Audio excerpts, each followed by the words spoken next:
بسم اللہ الرحمن الرحیم۔ اللہ کے نام سے شروع جو نہایت مہربان رحم والا۔ صلی اللہ علیہ وسلم، درود ان پہ بھیجو، سلام ان پہ بھیجو، یہی مومنوں سے خدا چاہتا ہے۔ صلی اللہ علیہ وسلم۔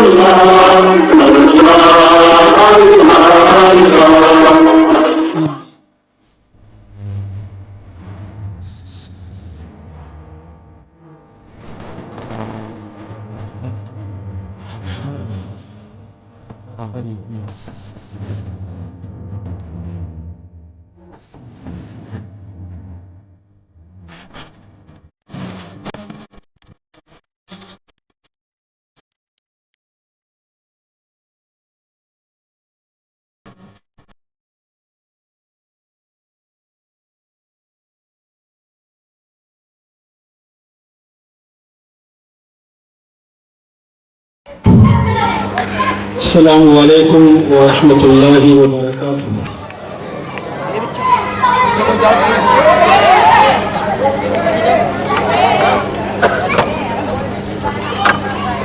نحمده ونصلي نہیں آیا تو کیا کروں؟ ونسلم على رسوله الكريم، اما بعد فاعوذ باللہ من الشیطان الرجیم، بسم اللہ الرحمن الرحیم۔ قال اللہ تبارک و تعالی فی القرآن المجید والفرقان الحمید، یا ایہا الذین آمنوا ادخلوا فی السلم کافہ ولا تتبعوا خطوات الشیطان انہ لکم عدو مبین۔ آمنت باللہ صدق اللہ مولانا العظیم وبلغنا رسولہ النبی الامین المکین الکریم الرؤوف الرحیم، ونحن على ذلك لمن الشاہدین والشاکرین، والحمد للہ رب العالمین۔ وقال تبارک و تعالی فی شان عظمت حبیبہ الکریم، ان اللہ وملائکتہ یصلون علی النبی یا ایہا الذین آمنوا صلوا علیہ وسلموا تسلیما۔ اللہم صل علی سیدنا مولانا وعلى آل سیدنا و مولانا محمد وبارک وسلم، صلاة و سلاما علیک یا رسول اللہ صلی اللہ تبارک و تعالی علیہ وسلم۔ اور ایک بار میں جس طرح سے آپ کو پڑھاؤں، میرے ساتھ مل کر پڑھیں، بآواز بلند پڑھیں، محبت سے پڑھیں، اور گنبد خضرا کی جانب لو لگا کر پڑھیں، اپنے محبوب آقا کا تصور باندھ کر پڑھیں۔ الصلاۃ والسلام علیک یا رسول اللہ، یا رسول اللہ، الصلاۃ والسلام علیک یا نبی اللہ، الصلاۃ والسلام علیک یا نبی اللہ، الصلاۃ والسلام علیک یا حبیب اللہ، الصلاۃ والسلام علیک یا حبیب اللہ، وعلی آلک واصحابک یا نور اللہ، وعلی آلک وصحابک یا نور اللہ، صلی اللہ تبارک و تعالی علیہ وسلم۔ صلی اللہ علیہ وسلم۔ وبعد،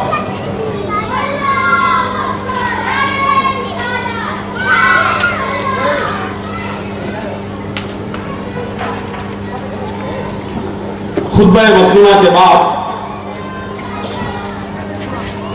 ہم نے قرآن مقدس سورہ بقرہ پارہ نمبر 2 کی مشہور و معروف آیت بینہ کی تلاوت سے اپنے آپ کو مشرف کیا۔ اللہ رب العزت کی بارگاہ میں دعا ہے پروردگار عالم مذکورہ آیت کریمہ کی روشنی میں مجھے حق کہنے اور ہم تمام کو حق کو سننے، سمجھنے، قبول کرنے اور دوسروں تک حق بات کی تبلیغ و تلقین کرنے کی توفیق عطا فرمائے۔ یہ جلسہ تحفظ شریعت کا جلسہ ہے، یعنی شریعت کی حفاظت۔ اور شریعت ہمیں یہ حکم دیتی ہے کہ ہم کسی دینی مجلس میں جائیں تو سمٹ کر بیٹھے، متحد ہو کر بیٹھے اور صفوں کو پورا کر کے بیٹھے اور ادب کے ساتھ بیٹھے۔ اور اسلامی جو ادب یہ ہے کہ جہاں پر خدا کا اور مصطفیٰ کا ذکر ہو وہاں پر ہمیں باوضو بیٹھنا چاہیے، اپنے سروں کو ڈھانپ کر بیٹھنا چاہیے، یعنی ہمارا سر ننگا نہیں ہونا چاہیے، ہمارے سر پہ ٹوپی ہونا چاہیے۔ تو جس نے سر پہ ٹوپی لگا لی یا کم سے کم رومال ہی ڈال لیا تو اس نے ایک شریعت کے حفاظت کا کوئی کام کیا۔ سبحان اللہ، سبحان اللہ۔ تحفظ شریعت، شریعت کے معنی راستہ، راستے کی حفاظت۔ کون سا راستہ؟ محمد مصطفیٰ کا راستہ، وہ راستہ جس راستے کو قرآن کی زبان میں صراط مستقیم کہتے ہیں۔ کیا کہتے ہیں؟ صراط مستقیم کہتے ہیں۔ اور وہ کون سا راستہ؟ ہاں وہی راستہ کہ جس راستے کو ہم کہتے ہیں غلامان مصطفیٰ کا راستہ۔ اعلیٰ حضرت امام اہل سنت فرماتے ہیں یا رسول اللہ تیرے غلاموں کا نقش قدم ہے راہ خدا۔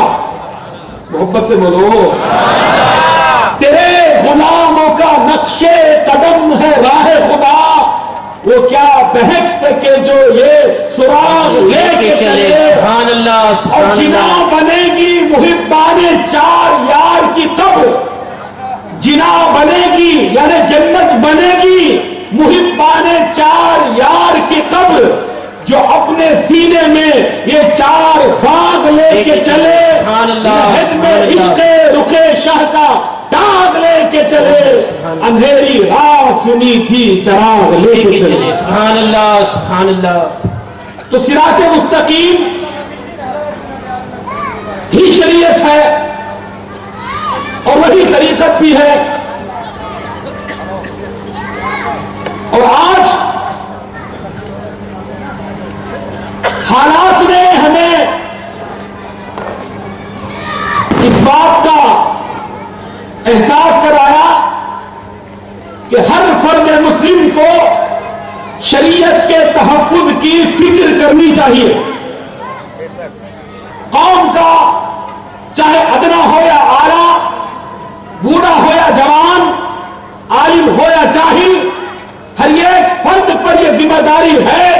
It is the responsibility of each and every single person of the ummah to play a responsible role in the protection and safeguarding the holy Sharia of Rasulullah sallallahu alaihi wasallam۔ ہر ایک مسلمان پر یہ فرض عائد ہوتا ہے کہ وہ اللہ کے دین کی، رسول اللہ کی شریعت کی، قرآن و سنت کے راستے کی حفاظت میں، اس کو محفوظ رکھنے میں اپنا کردار ادا کرے، کیونکہ افراد کے ہاتھوں میں ہے اقوام کی تقدیر، افراد کے ہاتھوں میں ہے اقوام کی تقدیر، ہر فرد ہے ملت کے مقدر کا ستارہ۔ سبحان اللہ، سبحان اللہ۔ ہر ایک فرد جو ہے وہ کسی بھی حیثیت کا حامل ہو، مگر سب سے پہلے وہ مسلمان ہے۔ کون ہے؟ محبت سے بولو، میاں بھائی تو نہیں ہو، مسلمان۔ سب سے پہلے ہم مسلمان ہیں، اور یہ وہ نام ہے جو اللہ رب العزت نے ہمیں قرآن مقدس میں دیا۔ وَمَا سَمَّاكُمُ الْمُسْلِمُونَ، اور اس نے تمہارا نام مسلمان رکھا۔ تو مسلمان کون ہے؟ جس کے دل میں ایمان ہے، جس کے دل میں ایمان ہے، اور جس کے دل میں ایمان ہے وہ مسلمان ہے۔ مگر ایمان کیا ہے؟ واٹ از ایمان؟ What is faith? What is belief? Muhammad Mustafa کے ہر قول ہر فعل پر کے آگے، حکم کے آگے سر جھکا دینے والا مومن ہے۔ سبحان اللہ سبحان اللہ۔ حضور اکرم صلی اللہ علیہ وسلم کے ہر فعل اور ہر قول اور ہر حکم کے آگے جو اپنا سر جھکا دے وہ مسلمان ہے۔ اللہ رب العزت نے سیدنا ابراہیم علیہ السلام کی شان میں قرآن مقدس میں ارشاد فرمایا، اذ قال له ربه اسلم قال اسلمت لرب العالمین۔ جب اس کے رب نے کہا، کس کے رب نے؟ حضرت ابراہیم کے رب نے، اللہ نے وہ حکم دیا اسلم، فرما بردار ہو جا، سر جھکا، قال اسلمت لرب العالمین۔ آپ نے اللہ کی بارگاہ میں عرض کیا، میں تمام جہانوں کے رب کے دربار میں اپنی گردن جھکاتا ہوں۔ سبحان اللہ سبحان اللہ۔ اللہ کے حکم کے آگے، اللہ کے فرمان کے آگے، رسول اعظم احمد مصطفیٰ جناب محمد رسول اللہ صلی اللہ تعالی وسلم کی شریعت کے آگے، جو حکم کے آگے جو اپنا سر جھکا دے وہی مسلمان ہے۔ اسی لیے اللہ تبارک و تعالیٰ نے قرآن مقدس میں ارشاد فرمایا، لقد کان لکم فی رسول اللہ اسوۃ حسنہ۔ اے مسلمانوں، بے شک محمد مصطفیٰ کی زندگی مبارکہ تمہارے لیے بہترین نمونہ عمل ہے، تمہارے لیے بہترین نمونہ ہے۔ اگر تم عمل کرنا چاہو تو مصطفیٰ کی زندگی سے بہتر کوئی زندگی نہیں ہے، سبحان اللہ۔ مصطفیٰ کے طریقے سے بہتر کوئی طریقہ نہیں ہے، مصطفیٰ کے لائے ہوئے دین سے بہتر کوئی دین نہیں ہے، مصطفیٰ کی لائی ہوئی شریعت سے بہتر کوئی شریعت نہیں ہے، اور مصطفیٰ کی لائی ہوئی کتاب سے بہتر کوئی کتاب نہیں ہے۔ سبحان اللہ۔ نعرہ تکبیر، نعرہ رسالت، مسلک اعلی حضرت، تحفظ شریعت کانفرنس، نعرہ تکبیر، نعرہ رسالت۔ ہمیں شریعت کا پاس و لحاظ رکھنا ہے، اور اگر ہم نے شریعت کا پاس و لحاظ رکھا ہوتا تو آج یہ دن ہمیں دیکھنے نہ پڑتے۔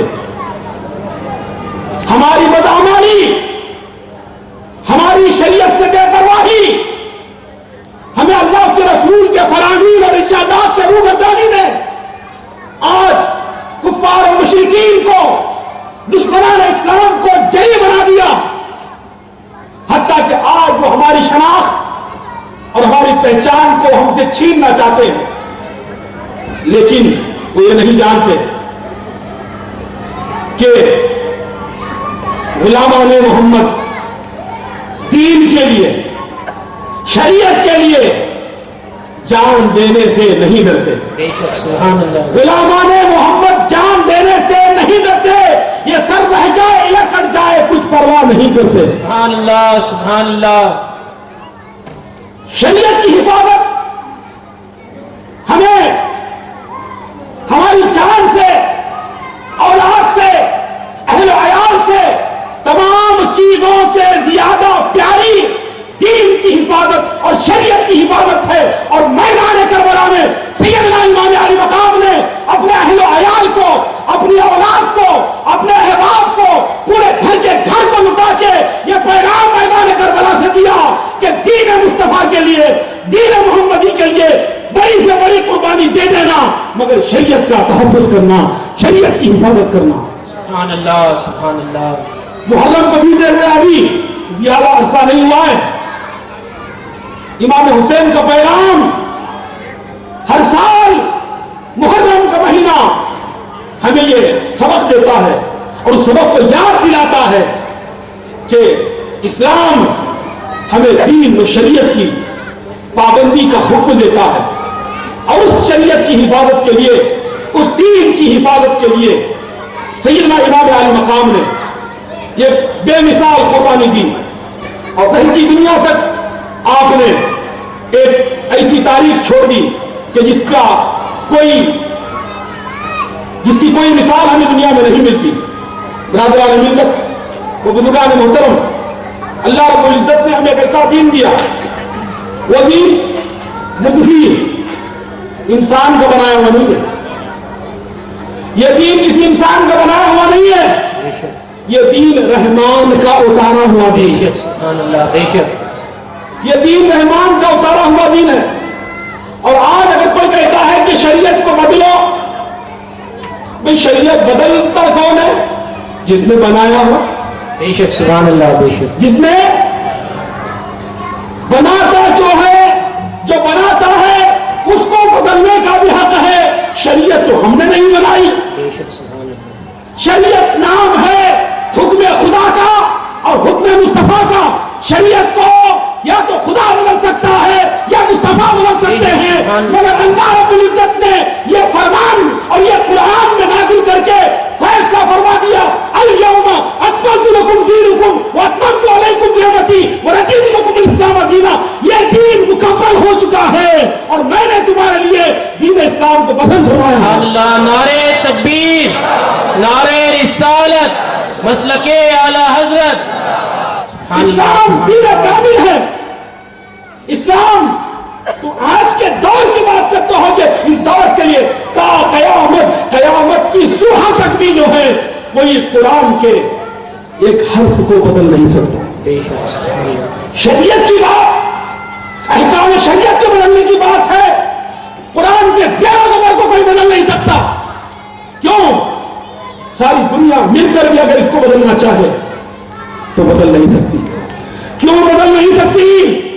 اس لیے کہ فانوس بن کے جس کی حفاظت ہوا کرے، کیا بات ہے، سبحان اللہ، فانوس بن کے جس کی حفاظت ہوا کرے، وہ شمع کیا بجھے جسے روشن خدا کرے۔ سبحان اللہ، سبحان اللہ، اس کو کام بجھا سکتا ہے۔ سنو رب العالمین ارشاد فرماتا ہے قرآن مقدس میں، اِنَّا نَحْنُ نَزَّلْنَا الذِّکْرَ وَإِنَّا لَهُ لَحَافِظُونَ۔ بے شک اس قرآن کے احکام کو ہم نے نازل کیا ہے، ہم خود اس کی حفاظت کریں گے۔ اللہ، نعرہ تکبیر، نعرہ رسالت، تحفظ ایمان کانفرنس، نعرہ تکبیر، نعرہ رسالت۔ تو برادران ملت و بزرگان محترم، شریعت کی حفاظت کرنی ہے۔ شریعت کی حفاظت کیسے ہوگی؟ تحفظ شریعت کے جلسے کر کے۔ یہ تحفظ شریعت کا جلسہ شریعت کی حفاظت نہیں کر سکتا۔ لاکھ کانفرنسیں کر لیجیے، شریعت کی حفاظت نہیں ہو پائے گی۔ شریعت کی حفاظت کے لیے سب سے آسان، سب سے اچھا طریقہ، سب سے محبوب طریقہ یہ ہے کہ آپ شریعت کے پابند بن جائیں۔ بے شک سبحان اللہ، بے شک آپ شریعت کے پابند بن گئے، آپ نے شریعت کے ایک ایک حکم کو اپنا لیا، خود بخود شریعت کی حفاظت ہو جائے گی اور یہ بدلنے والے خود بدل کے آپ میں شامل ہو جائیں گے۔ بے شک سبحان اللہ، جو بدلنے کی بات کرتے ہیں، اور آپ کو میں اگر مثالیں دوں، if I intend to do so, I can give many examples, but I would like to say، میں کہوں گا کہ اللہ کے حبیب احمد مجتبیٰ جناب محمد رسول اللہ صلی اللہ تبارک و تعالی علیہ وآلہ وصحبہ وسلم نے ہم کو حکم دیا۔ کیا حکم دیا؟ میری سنت اور میری سیرت تمہارے لیے سب سے بہترین راستہ ہے، بہترین نمونہ ہے۔ آپ میری طرف توجہ دیں، پیغام کو سنیں۔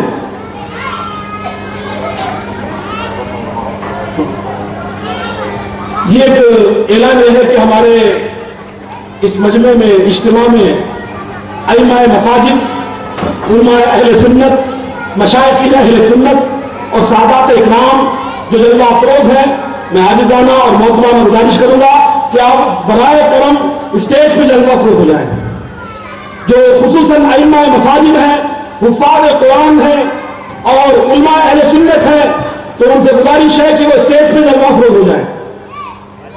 ایک بار درود پاک پڑھیے اللہم صلی اللہ علیہ صلی علی سیدنا و شفیعنا علی سیدنا و مولانا محمد صلاۃ والسلام صلی اللہ تبارک و تعالی علیہ وسلم. برادران ملت و بزرگان محترم، اللہ کے حبیب احمد مصطفیٰ جناب محمد رسول اللہ صلی اللہ تعالی علیہ وسلم نے خطبہ حجۃ الوداع میں قوم کے نام، امت کے نام آخری پیغام دیا. بولو سبحان اللہ. وہ کیا پیغام ہے؟ آپ نے قوم کے نام آخری پیغام دیا. وہ پیغام یہ تھا کہ انی تارک فیکم مستقلین، میں تمہارے درمیان دو چیزیں چھوڑی جا رہا ہوں. کتنی چیزیں؟ بولو کتنی چیزیں؟ دو چیزیں. دو چیزیں. انی تارک فیکم مستقلین ما ان تمسکتم بہما فلن تضلوا من بعدی کتاب اللہ و سنتی. یعنی میں تم کو تمہارے درمیان دو چیزیں چھوڑے جا رہا ہوں. اے مسلمانوں، جب تک تم ان دو چیزوں کو مضبوطی سے تھامے رہو گے تم میرے بعد ہرگز گمراہ نہیں ہوگے اور کوئی قوم تم پر غالب نہیں ہو پائے گی. ایک اللہ کی کتاب ہے، سبحان اللہ، ایک اللہ کی کتاب ہے، اور دوسری میری سنت ہے. سبحان اللہ سبحان اللہ.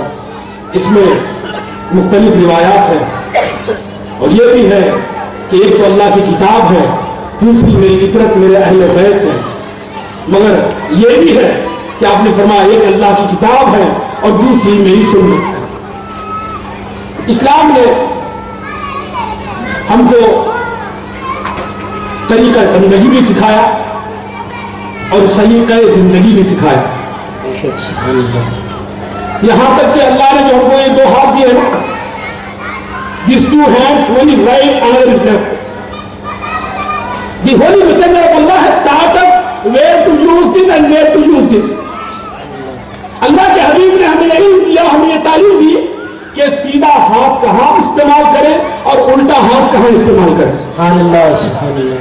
بہت خوب. گھر میں داخل ہو تو پہلے کون سا بایاں پاؤں رکھیں یا دایاں پاؤں رکھیں. مسجد میں جائیں تو کس طریقے سے، بیت الخلاء میں جائیں تو کس طریقے سے، باہر نکلیں تو کس طریقے سے. زندگی کے ایک ایک سیکنڈ اور لمحے کو اللہ کے حبیب نے اپنی سنت سے مقید کر دیا. سبحان اللہ سبحان اللہ. اور ہمیں وہ نظام حیات دیا، ہمیں وہ زندگی کا قریبہ عطا کیا کہ مسلمان ساری دنیا میں جہاں کہیں بھی جاتا ہے وہ اپنی دینی تشخص سے پہچانا جاتا ہے. اس ملک ہندوستان میں جہاں پر صوفیہ اکرام نے عظیم الشان خدمات انجام دی اور صوفیہ اکرام کے اخلاق و کردار کو دیکھ کے اس ملک کے کفار و مشرکین جوق در جوق اسلام کو قبول کرتے تھے. ان صوفیہ اکرام کے پاس، ان اولیاء کاملین کے پاس تلوار نہیں تھی، تیر نہیں تھا، خنجر نہیں تھے، بھالے نہیں تھے، مگر وہ عشق مصطفیٰ کے متوالے تھے. سبحان اللہ. ان کے پاس محبت رسول کی دولت تھی، ان کے پاس عشق مصطفیٰ کا خنجر تھا، ان کے سیرتیں مصطفیٰ کی سیرتوں کا آئینہ تھی. تو جو کوئی ان کو دیکھتا وہ خود بخود جو ہے ایسا اٹریکٹ ہوتا، ایسے ان کی طرف کھچاؤ ہوتا. تو برادران ملت و بزرگان محترم، حضرات صوفیہ اکرام نے اسلام کو پھیلایا. اور اسلام کیسے پھیلا؟ ان کے اخلاق سے، ان کے کردار سے، ان کی سیرت سے اور ان کے وہ آفاقی پیغام سے. وہ پیغام جو ان کو سیرت محمدی سے ملا، شریعت محمدی سے ملا. آج ہمارے لیے اس بات کی ضرورت ہے کہ ہم نام کے تو مسلمان ہیں مگر کام کے مسلمان نہیں. اللہ کے حبیب احمد مصطفیٰ جناب محمد رسول اللہ صلی اللہ تبارک و تعالی علیہ وآلہ وسلم پہ پہلی وحی نازل ہوئی. غار حرا میں آپ کی عمر مبارک 40 سال تھی. اللہ کی طرف سے پہلے وہی نازل ہوئی، پیغام کیا آیا؟ اقرا بسم ربک الذی خلق، پڑھو اس رب کے نام سے جس نے سب کو پیدا کیا، جس نے سب کو پیدا کیا۔ یعنی اللہ تبارک و تعالیٰ نے سب سے پہلا پیغام اس امت کو قرآن کے ذریعے یہ دیا کہ تم پڑھو۔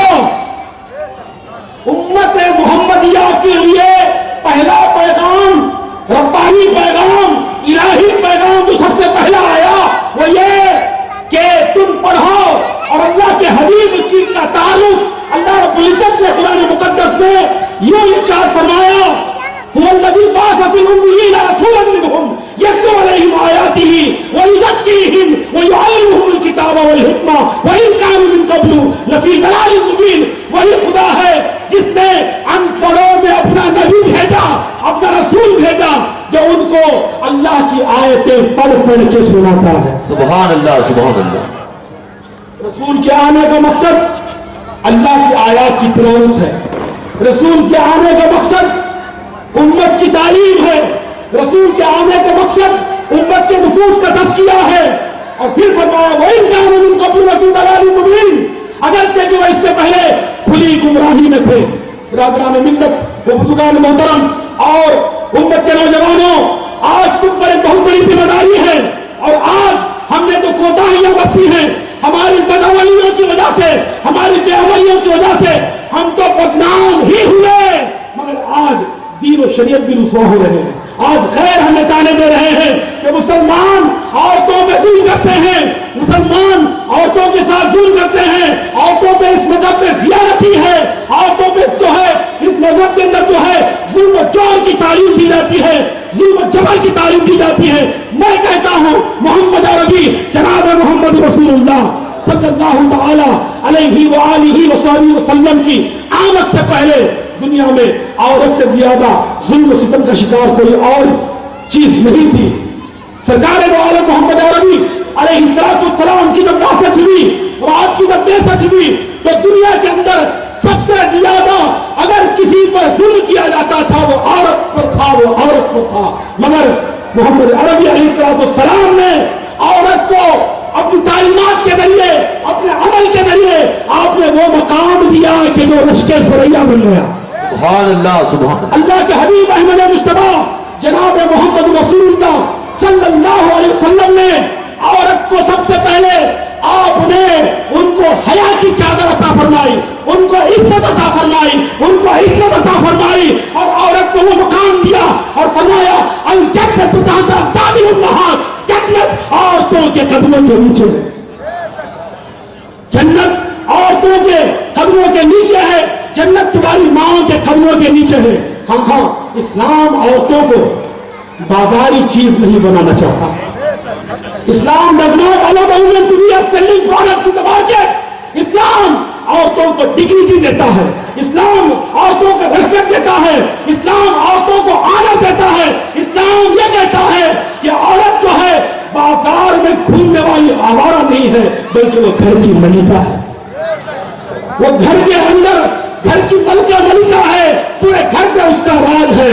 برادران ملت، وہ بزرگان محترم، اللہ کے حبیب احمد مصطفیٰ جناب محمد رسول اللہ صلی اللہ علیہ وسلم نے ارشاد فرمایا الدنیا کلھا متاع وخیر متاع الدنیا امرأۃ صالحۃ، دنیا ساری کی ساری نعمت ہے اور دنیا کی بہترین نعمت ایک نیک عورت ہے، جو عورت نیک ہے۔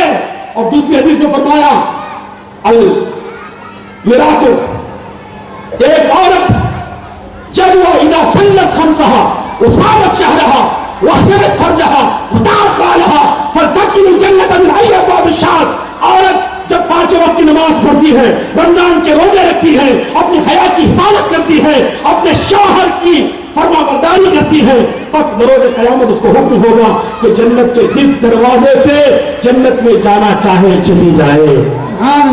She will be given the permission to enter the paradise from whichever gate she wishes, and this will be for the woman who offers 5 times prayer daily and fast in the month of Ramadan, protect her chastity and obey her husband، جو اپنے شوہر کی خدمت کرتی ہے، اس کی فرمانبرداری کرتی ہے، نماز روزے کی پابند ہے، اس عورت کو اللہ نے فرمایا جنت کے 8 دروازے ہیں جس میں سے چاہے جانا چاہے داخل ہو جائے۔ اسلام نے عورت کو اس ظالمانہ دور سے نکال کے اس کو حیا کی، عصمت کی، عفت کی دولت سے نوازا ہے۔ اسلام عورتوں پہ ظلم نہیں کرتا، البتہ قرآن کا ارشاد ہے الرجال قوامون علی النساء، الرجال قوامون علی النساء، مرد عورتوں پر حاکم ہیں۔ کیوں حاکم ہیں؟ بما انفقوا من اموالہم، اس لیے کہ وہ اپنا مال عورت پہ خرچ کرتے ہیں، اور اس لیے بھی کہ اللہ نے عورت پر 1 گنا فضیلت مرد کو افضل عطا فرمائی ہے۔ دوسری جگہ اللہ رب العزت نے ارشاد فرمایا وَلِلرِّجَالِ عَلَيْهِنَّ دَرَجَةٌ، اور عورتوں پر مردوں کو یہ ایک درجہ فضیلت حاصل ہے۔ تو جو فضیلت صاحب قرآن نے، خالق کائنات نے جو فضیلت دی ہے، اس فضیلت کو ہمیں ماننا پڑے گا۔ اب رہی بات نکاح اور طلاق کی، حکومت وقت کہتی ہے مودی سرکار کا ماننا ہے، مودی سرکار کا ایجنڈا ہے، RSS اور بھاجپا کا ایجنڈا ہے کہ ملک میں کامن سول کوڈ لے کے آؤ، پورے ہندوستانیوں کے لیے ایک قانون ہو۔ ان کا ایجنڈا، ان کا یہ نظریہ باطل ہے، غلط ہے، قابل نامنظور، ناقابل قبول ہے، مردود ہے۔ ہمارا نزدیک تو مردود ہے ہی، بھارت کے سنویدھان کے نزدیک بھی مردود ہے۔ یہ انکانسٹیٹیوشنل عقیدہ ہے، یہ ایک انکانسٹیٹیوشنل نظریہ ہے، اس لیے کہ بھارت کا دستور، ہندوستان کا آئین، کانسٹیٹیوشن آف انڈیا ہر ہندوستان کے رہنے والے باشندے کو پورا مذہبی وہ حق دیتا ہے کہ ہر ہندوستان میں رہنے والا شہری اپنے پسند کے مذہب پر عمل کرے، اس پہ چلے، اس کو پرچار کرے، اور اس پہ کوئی رکاوٹ نہیں ہے، کوئی پابندی نہیں ہے۔ تو کانسٹیٹیوشن آف انڈیا نے، بھارت کے دستور نے جس حق کو قبول کیا ہے اس کو کوئی طاقت ہم سے چھین نہیں سکتی۔ اس ملک ہندوستان میں بڑے ظالمانہ دور بھی آئے، ایسٹ انڈیا کمپنی کا دور، انگریزی سامراج کا دور، اس دور میں بھی الحمدللہ مسلمان شریعت میں قائم رہے۔ انگریز جیسی ظالم حکومت جن کو بھگانے کے لیے، ملک کو آزاد کرانے کے لیے مسلمانوں نے ہندوستان کی کسی بھی قوم سے بڑھ کر قربانی دی، اور سب سے زیادہ اگر کسی نے قربانی دی ہے تو یہ علماء کا طبقہ ہے جو سلیب جو سولیوں پہ رکھ کے اور کالے پانی کی سزائیں بھگتی، اور سب سے زیادہ قربانی جو ہے ملک کی آزادی کے لیے مسلمانوں نے دی ہے، اور سب سے زیادہ قربانی علماء نے دی ہے۔ تو اس ملک پر کسی اور قوم سے زیادہ اگر کسی کا حصہ ہے، حق ہے، حقداری ہے، تو وہ قوم مسلم کی ہے، اور اس کو کوئی چھین نہیں سکتا۔ مسلمانوں، آج ہمارے لیے راہ عمل کیا ہے؟ ایک مسلمان جب شادی ہوتی ہے، اس کا نکاح ہوتا ہے تو بغیر قاضی کے تو نہیں ہوتا۔ جب شادی کے لیے قاضی کو بلاتا ہے تو طلاق کی نوبت آتی ہے تو کیوں نہیں بلاتا؟ جب طلاق کی باری آئی، جبکہ اس کا حکم ہے قرآن میں فَإِنْ خِفْتُمْ شِقَاقَ بَيْنِهِمَا فَبَعْثُوا حَكْمًا مِنْ أَهْلِهِ وَحَكْمًا مِنْ أَهْلِهَا، اگر ان کے درمیان ناچاقی پیدا ہو جائے تو یہ ایک فیصلہ کرنے والا عورت کی طرف سے اور یہ ایک فیصلہ کرنے والا مرد کی طرف سے اپائنٹ کرو، مقرر کرو، تاکہ وہ دونوں بیٹھ کے ان کے درمیان صلح کرائیں، اور پھر اس سے پہلے گرما گرمی میں غصے میں طلاق، شراب کے نشے میں طلاق، اٹھے بیٹھے طلاق، موبائل کے ذریعے طلاق، SMS کے ذریعے طلاق، فیس بک پہ طلاق، واٹس ایپ پہ طلاق، یہ تم نے مذاق بنا لیا طلاق کا۔ سنو طلاق کے تعلق سے آج ہمارا جو معاملہ ہے، جو رویہ ہے، غلط ہے۔ شریعت اس کی اجازت نہیں دیتی۔ شریعت میں